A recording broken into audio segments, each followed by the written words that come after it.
This is Democracy Now!, democracynow.org, The War and Peace Report. I'm Amy Goodman. Graphic new details of the post-9/11 U.S. torture program came to light Tuesday when the Senate Intelligence Committee released a 500-page summary of its investigation into the CIA.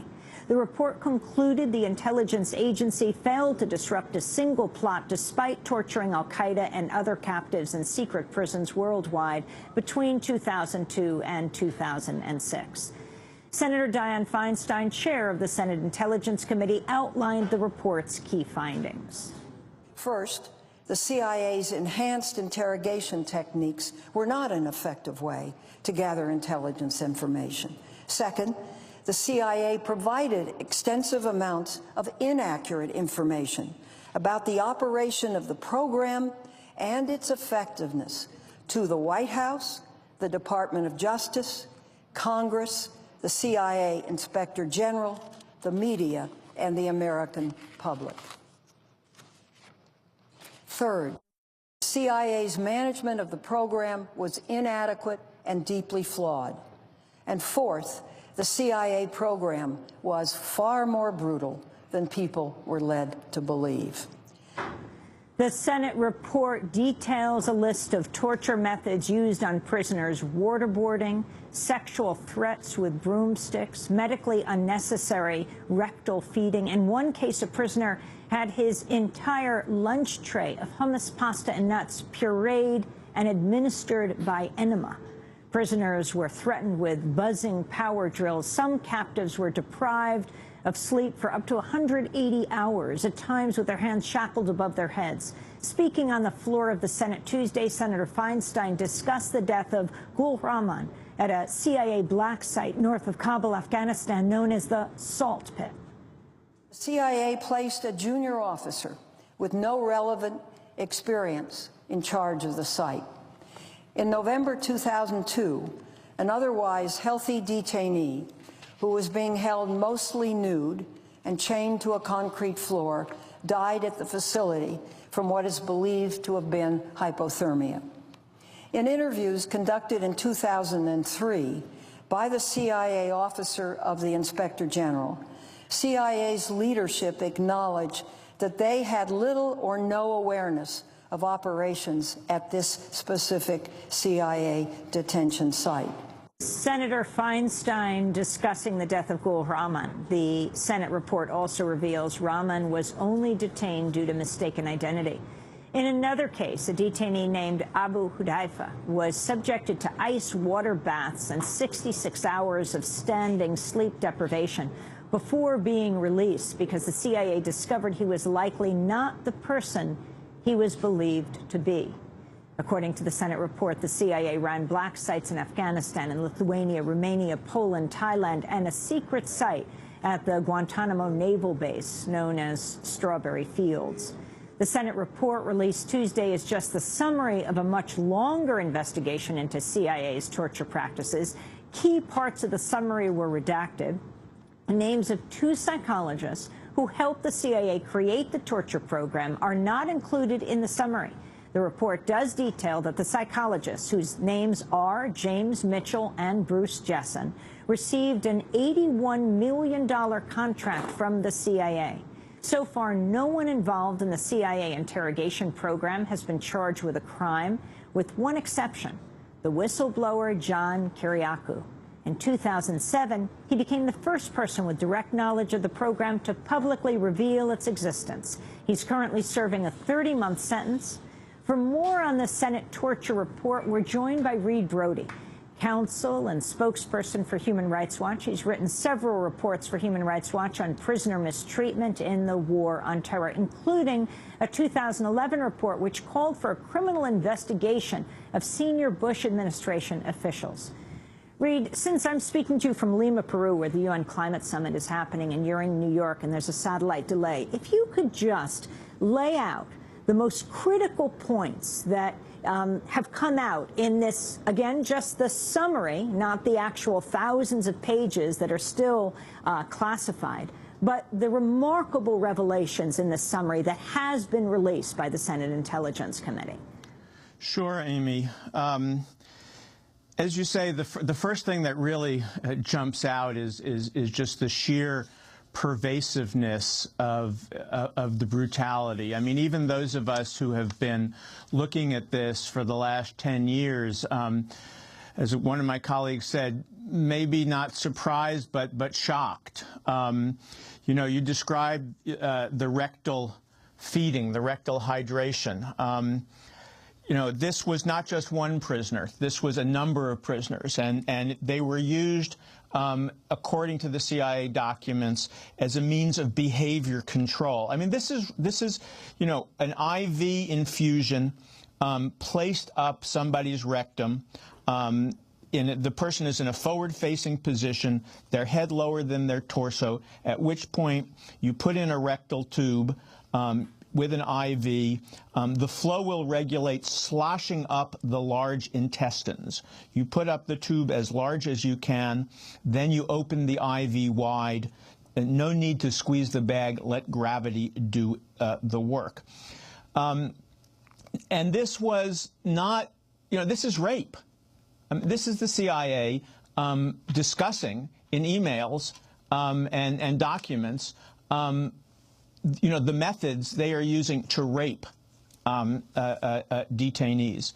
A detainee who died in the salt pit in Afghanistan, who was partially nude and chained to a concrete floor, who died from suspected hypothermia. At least 3 detainees were threatened with harm to their families, threats to the children of detainees, threats to sexually abuse the mother of a detainee. A detainee told that he would never be allowed to leave alive.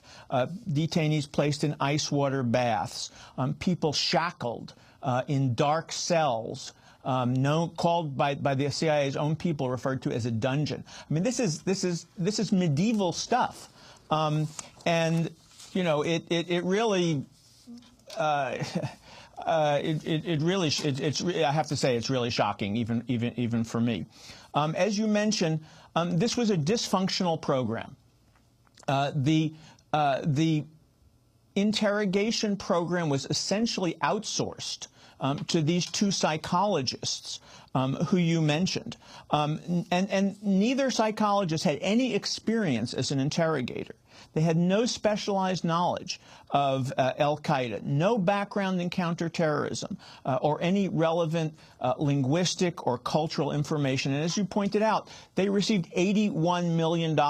And these contractors made up 85%, or their company that they created, and other contractors made up 85% of the workforce for these detainee operations. Now, at the same time that it was run amok, there was a culture, and this is important to understand, of just, you know, let them loose. On a number of occasions, there were complaints. There were things went up to headquarters, and the word that came back was, look, we'd rather be safe than sorry. And in one case, no action was taken against the CIA officer for wrongful detention because, quote, the director strongly believes that mistakes should be expected in a business filled with uncertainty. The director believes that the scales tip decisively in favor of accepting mistakes that overconnect the dots rather than underconnect them. Even in the case of the death from suspected hypothermia that we talked about, headquarters decided not to take action because they were motivated to extract any and all operational information. You pointed out, I think probably the key thing being discussed in Washington today is the conclusion that no actionable intelligence that could not have been garnered by other means were extracted through this program. And the committee went through 20 incidents in which CIA claimed to have garnered actionable intelligence that was used to capture people or to foil plots. And in each of those 20 incidents, the committee found either that the intelligence already existed, that it wasn't used, or that the plot, in fact, didn't exist. And you know, people particularly focus on the capture of Osama bin Laden and the identification of the courier who led who led the U.S. to Osama bin Laden. And the committee found that the vast majority of the intelligence about the Qaeda courier, quote, was originally acquired from sources unrelated to the CIA detention and interrogation program. And the most accurate information acquired from a CIA detainee was provided prior to the CIA subjecting the detainee to enhanced interrogation techniques. Another thing we see here constantly is the desire to evade the law. You referred to, and Dianne Feinstein, in what I found to be a remarkable speech on the Senate floor, referred to the lies. But there are a lot of little tidbits that we find in this report. For instance, you mentioned there was, in addition to the black sites in foreign countries, there was a black site at Guantanamo.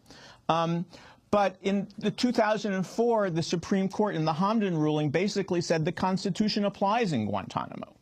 And at that point, the detainees who were in Guantanamo were shipped out of Guantanamo. This is the CIA detainees, of course. And they were sent to Morocco. And actually, what's interesting tidbit in the report is that they were actually placed in a Moroccan jail, as opposed to the other countries where they were placed in CIA facilities. And the problem was that they were so close to the Moroccan prisoners that they could hear the Moroccan prisoners screaming.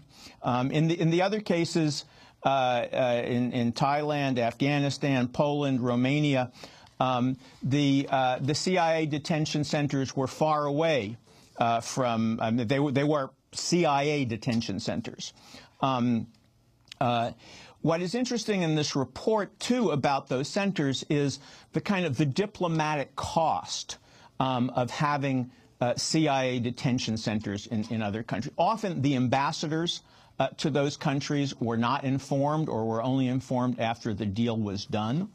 In order to basically buy the cooperation of these countries, the U.S. had to offer them wish lists of